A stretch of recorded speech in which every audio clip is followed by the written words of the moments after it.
Welcome to Round Trip Death.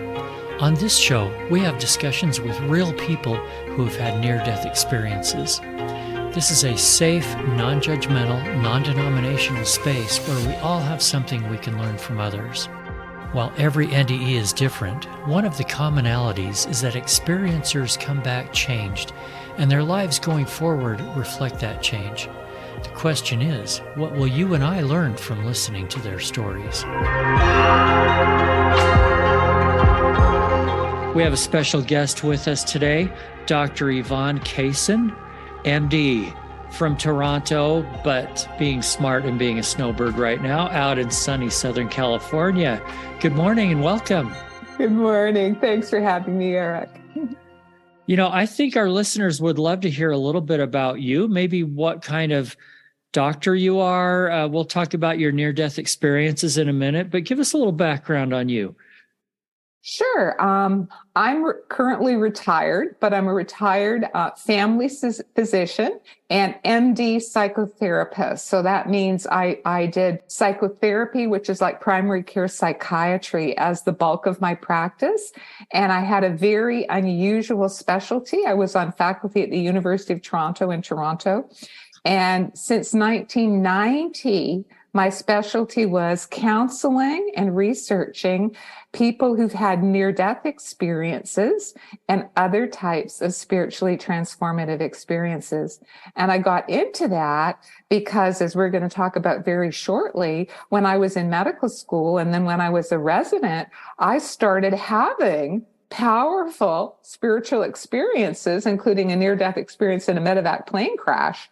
So as a medical doctor, I wanted to know, what is going on? I knew I wasn't crazy. I knew these experiences were very real and very powerful, but there was no way within modern medicine to even have a word for these experiences other than calling them something pathological, like a hallucination or a delusion. Yeah, the word pathological doesn't sound good. No. And so for many years, my quest to research these phenomena was in secret, in private. I led like a double life. I was in the closet. I was an in the closet spiritual seeker while I had a traditional Western medical practice, and I taught at the university, had a very successful career. But then in 1990, I had a very strong experience. I talk about all of this in my new book, Soul Lessons from the Light. Go ahead. Plug the new book, Soul Lessons from the Light. Yep. So hopefully people will be interested to read my story. That's my personal spiritual awakening journey, these powerful spiritual experiences that have driven me to specialize in supporting experiencers, and also now later on in my life launching Spiritual Awakenings International, which is an online not-for-profit charitable organization where we have events every month with speakers talking about diverse spiritual experiences. And also we have experiencers sharing circles every month where people who've had NDEs or other spiritually transformative experiences can come and share in an environment that's confidential and that they feel supported and they feel understood. And all of this Spirit has been propelling me through my own spiritual experiences to specialize my medical career in this unique way. Now, I'm guessing this wasn't a specialty that someone could just go seek. Was it hard for you to get the faculty there to say, yes, okay, you can do something crazy like that?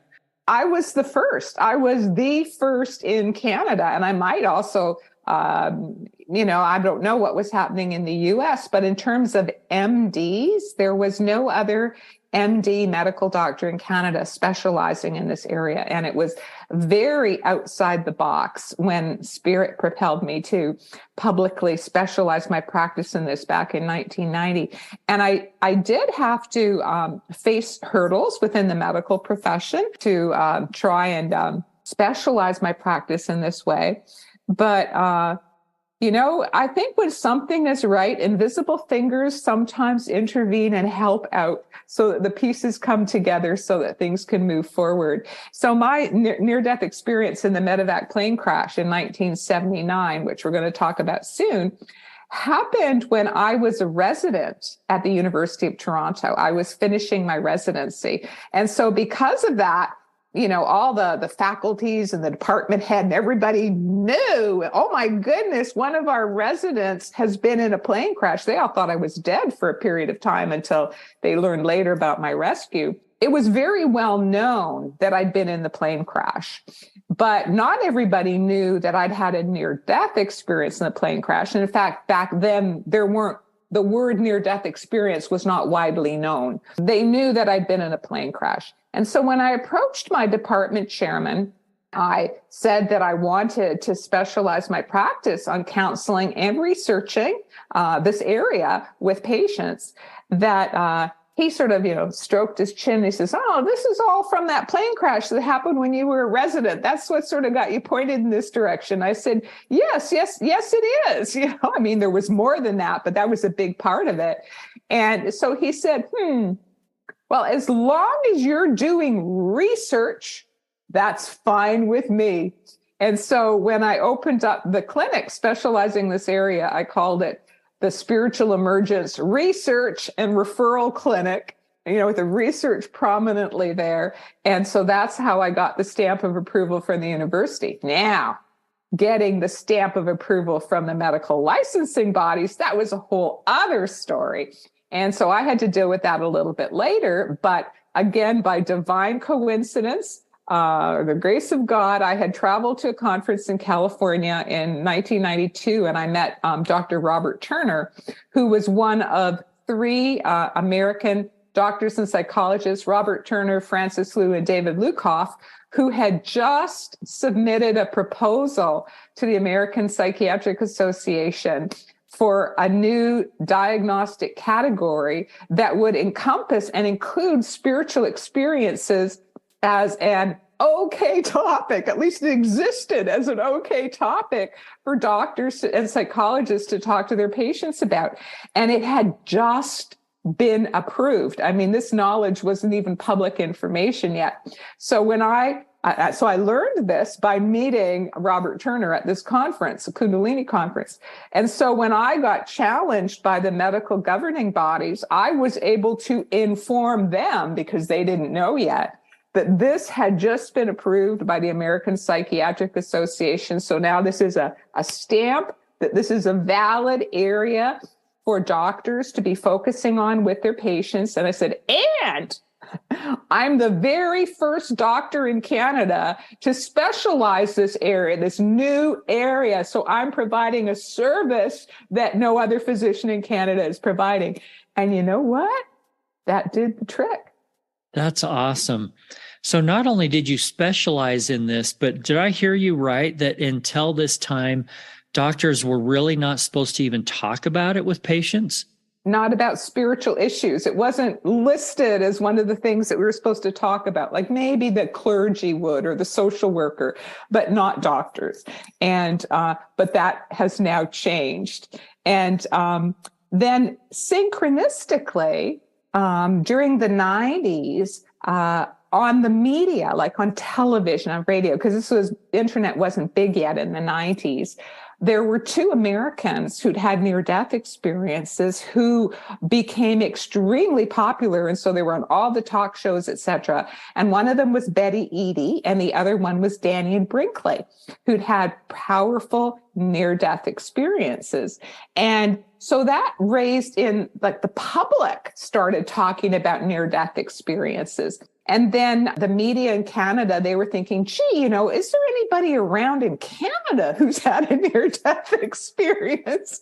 And so when I became known to the media, all of a sudden I was gobbled up, and I was on TV and radio and magazines and everything in the 90s, that there's a doctor in Toronto who's had a near-death experience. And not only that, she's counseling people who've had near-death and other spiritual experiences. So it was mainstream media that also helped to validate and raise awareness of this whole area.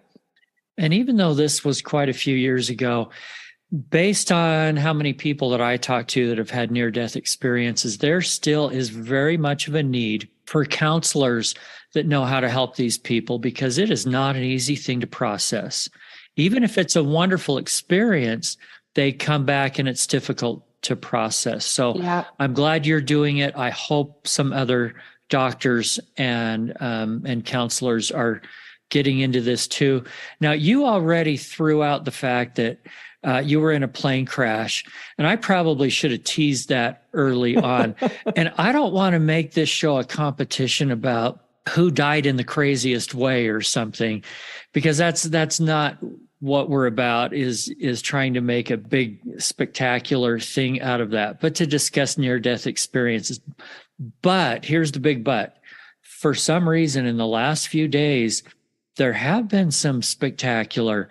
I talked to someone a couple of days ago that was run over by a train, someone that was hit by a van going 40 miles an hour. And we're going to hear about your plane crash. And I know it sounds terrible, but I can't wait to hear about your plane crash. But why don't we start at a younger age? Because you had some experiences as a child. Do you mind if we go there first? Sure, we can. Yeah, I now realize, I just want to clarify one point about earlier on is I am retired now and I'm no longer counseling patients who've had spiritual experiences. Instead, what I'm doing is I'm passing on what I've learned to the next generation. So that's part of what I'm doing with my books. A couple years ago, I released Touched by the Light, which is really the handbook of spiritually transformative experiences. And it is a guide for healthcare providers if they want to counsel people who've had spiritual experiences. And it's also a guide for the experiencer themselves to help them find labels for their experiences and the integration process, which is really the hard work that comes after the spiritual awakening.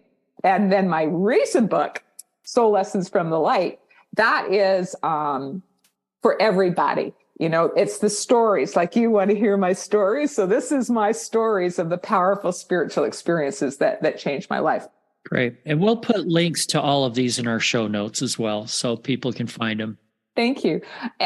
So yes, I now realize something that I did not know for most of my life. I did not realize that I had had 2 near-death experiences as a child. I mean, I always remembered these experiences. But my first one, for example, it happened when I was 5 years old, before kindergarten.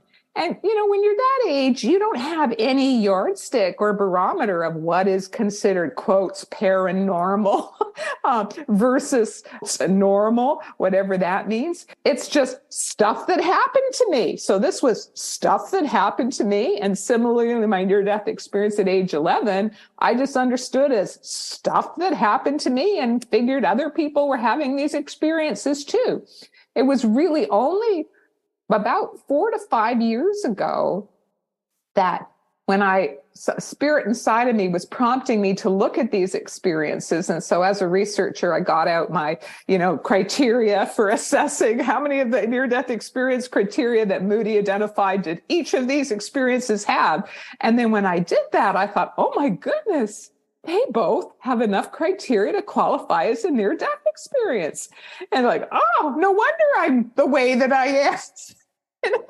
I've had 5 near-death experiences and multiple spiritually transformative experiences of many kinds because I started having these experiences as a child. So it's like the doorway in my consciousness was starting to open to spiritual experiences from a very young age. So what I now realize was my first near-death experience, as far as I now realize, happened when I was 5 years old.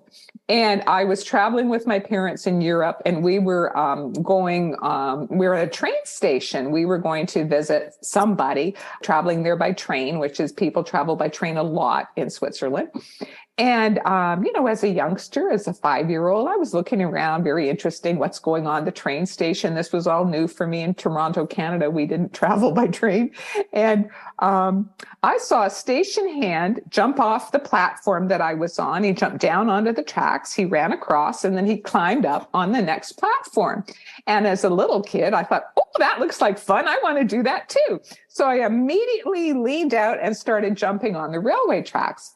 And then what happened was, when my body was like at a 45-degree angle or something, my time stood still. It was like my life was a movie and somebody pressed the pause button and it froze.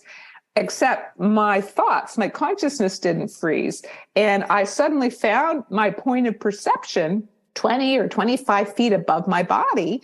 And I'm looking down and I could see my little body there, starting to jump off the platform. But what I could also see when I was 20, 25 feet above my body was what was happening up ahead of me, which was that a train was rapidly pulling into the station and I was about to be hit by a train. I was jumping in front of a rapidly oncoming train.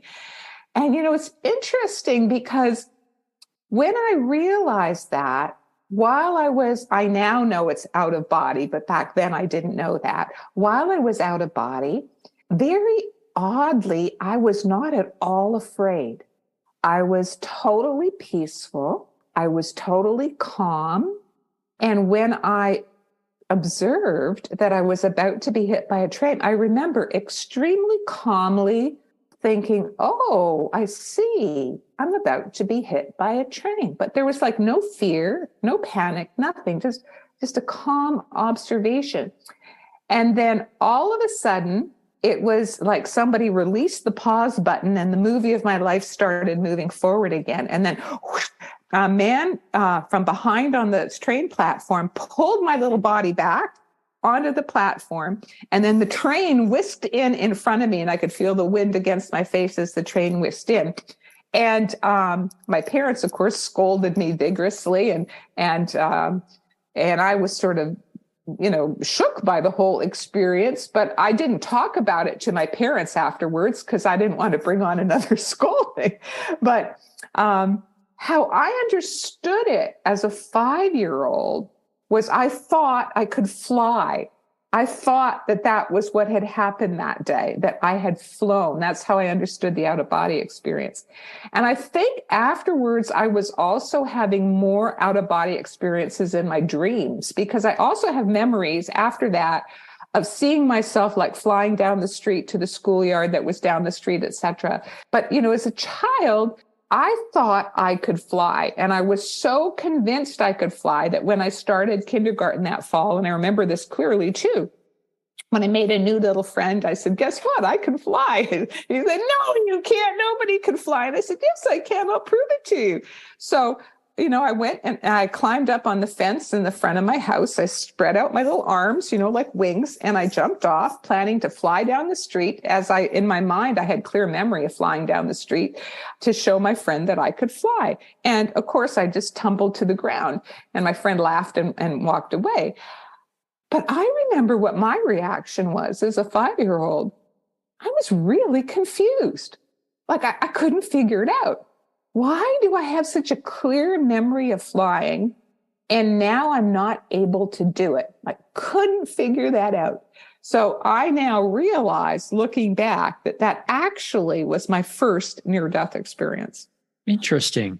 And 11 years old? So 11 years old, I had another near-death experience, I now realize. And once again, at the time, I didn't know it was.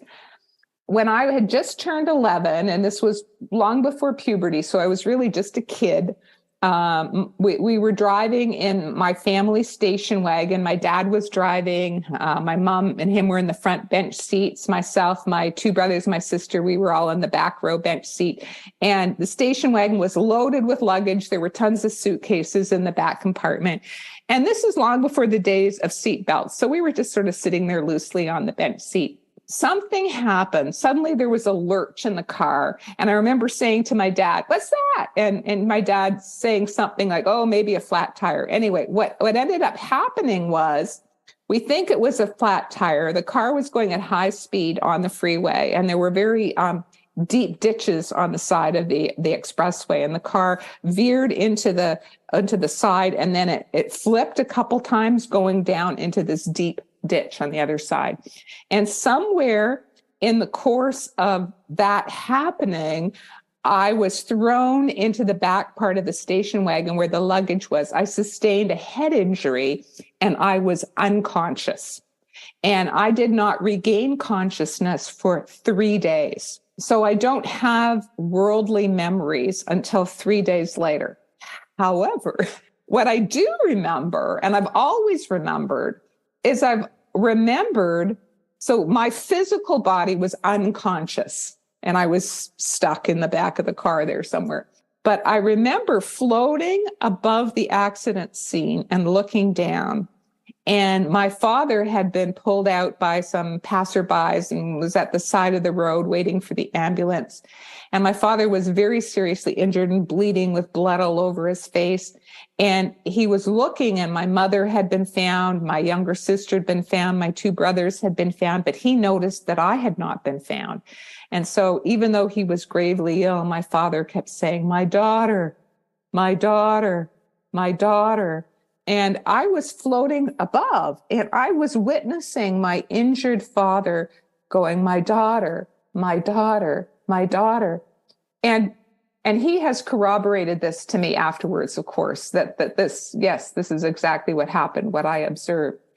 And I've always wondered if maybe it was that bond of love, because he was calling for me, that made my soul hover above my father's body.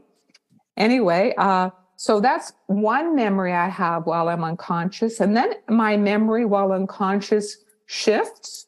And I have very clear memory of when my body was brought to the emergency department of the local hospital. And again, this time I'm again floating 20 or 25 feet above my body.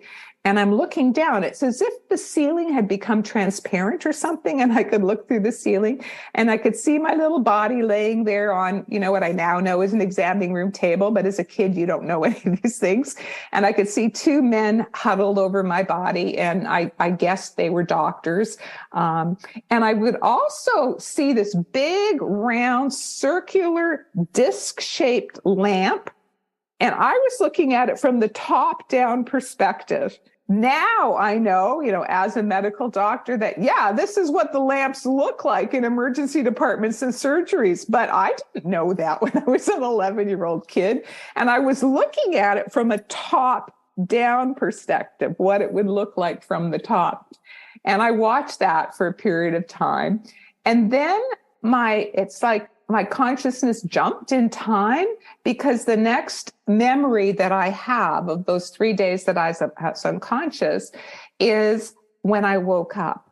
And I clearly remember waking up in my body and looking around me, trying to figure out where I was, seeing that I was in a bed in a children's ward in the hospital. There were other children in my room asleep. It was at night.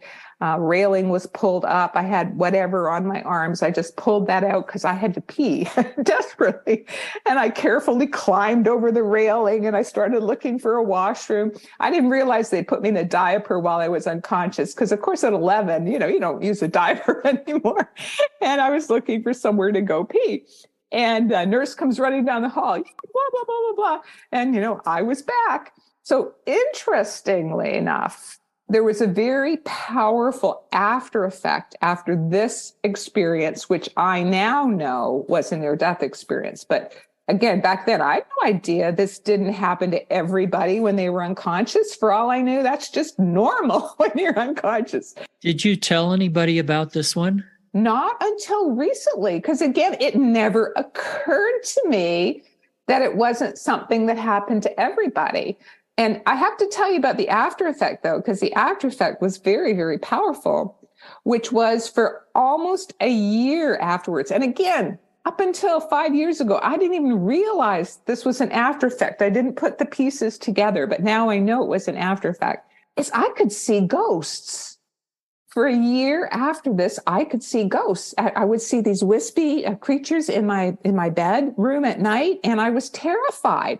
And I thought our house was haunted. And I did tell my parents that I was seeing ghosts, but they sort of wrote it off as who knows, stress of the accident or my imagination. But I remember I insisted I wouldn't sleep in my own bedroom. I wanted them to move my bed into the bedroom with my younger brother and sister so I'd have other people in the room with me at night. I was supposed to sleep alone, but I refused. And so they let me sleep with my younger brother and sister. But that lasted for about a year. And I now know that's a very common after effect, mediumistic abilities after a near-death experience. But then it went away after about a year. So that was my 11-year-old near-death experience. I want to pick apart just a little bit of this for a second. I do hear from a lot of people saying that, yes, they have, after their NDE, they have spiritual, gifts, let's call them, that they didn't have before, whether it's seeing a ghost or, feeling impressions of what people are thinking or all kinds of other things. Now, through your practice, how common have you found that? Is that nearly everybody, or is it just a few? Well, the answer is it's variable. And part of the variability in both in my personal experience and in my research and counseling many experiencers over the years, partly it's the depth of the near-death experience and the type of near-death experience, because there's more than one type of near-death experience and they can have different kinds of depth. For example, my two childhood near-death experiences, I categorize near-death experiences into three categories. And the first category is the out-of-body type of near-death experience. And so my two childhood experiences, they were the out-of-body type of near-death experience. That was the bulk of the experience, was being out of body, being in that place where you're feeling calm, but there's no mystical component to it. Then there is what in the field we call deeper near-death experiences.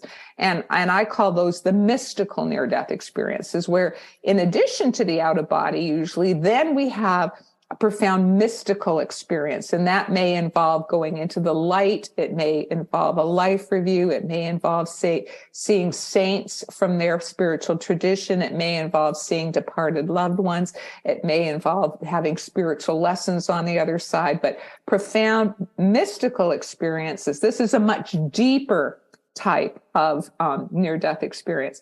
And these white light or mystical near-death experiences have much more likely to have after effects. That's number one. That was your question. But also they have a much greater transformative impact on the person. I mean, sometimes people's lives are changed, night and day after a mystical type of near-death experience. But this is also true, I have to say, of mystical experiences of all kinds. Because being near death is only one of the situations where people have mystical experiences. Sometimes they happen spontaneously. Sometimes they happen in response to intense prayer. Sometimes they can happen when falling in love. They can happen when looking at a beautiful scene in nature. I mean, there are all sorts of situations where people may have mystical experiences, and they can be like mystical near-death experiences, profoundly transforming, and also with many spiritual after effects. But your question was about the near-death experience. And then there's a third category of near-death experience that I categorize, which is the distressing near-death experience. And so the after effects for the distressing near-death experience are different. That's a whole other discussion, but today we were talking about my near-death experiences and their after effects. You had jumped ahead. Would you mind telling us just briefly about the third type, which are the distressing near-death experiences? Distressing near-death experiences, yeah. Yeah, I've interviewed a couple of people that have had those, and actually I'm doing one more this afternoon. So tell me the background on those. Okay, so the third type of near-death experiences, I categorize them is the distressing type of near-death experience. And in my research, I've actually found there are also 3 different subcategories within distressing near-death experiences.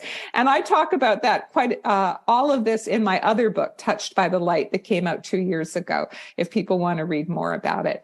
But one type of distressing near-death experience is people who are fighting the pull to the light.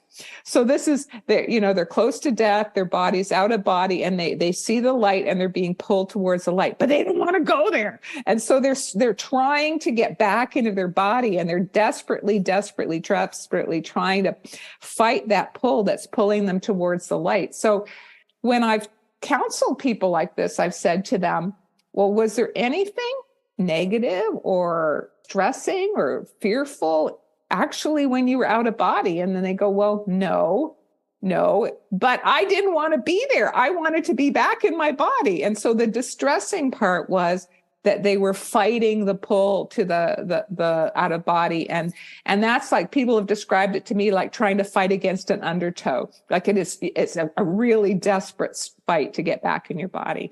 One of the examples I gave in my book is someone who was in a concentration camp during World War II, a Holocaust survivor, and, had seen her parents die. And when she went out of body one night, she knew she was dying, and she's, no, I can't die too, and desperately trying to get into her body. So that's one type of the distressing near-death experience. What do you call the type where someone has a hell type of experience? That's the next category. Good question. I call that the low astral distressing near-death experience. So that goes under category 3 of distressing, or it's a whole different category? Category 2 of distressing. Category 2, okay. Category. So number 1 is fighting the pull out of body. Category 2, I call it the low astral experience. According to many spiritual traditions, that when our spirit leaves our body, there are many different astral planes out there. Just like if you think of it like the ocean, there are many different levels in the ocean that have different density. And the lightest levels are up near the top, close to the light, and the darkest levels are down deep. All sorts of lurky, dark creatures down there in the dark levels. That this is also true of the astral planes. And so that some people may go out of body and may go horizontal to an astral plane that's sort of like ours, which is filled with good and bad and yucky, all mixed together. Others may go up to astral heaven in the light. That's where we want to go. We want to go into the high astral planes, into astral heaven. But sometimes people may actually go lower, and they may encounter dark entities or tormenting entities. And Pastor Howard Storm, you've probably heard his story, is a perfect example of that. And when he started to pray by singing Jesus Loves Me, which was the only song he could think of close to prayer, that was enough to raise his consciousness to the light. And he actually experienced a being of light coming out and pulling him out of the darkness. So that's the good news about the low astral near-death experience. If you think to turn to the light during the experience, I've had other people share this as well, that it can flip and it can become a positive, mystical near-death experience.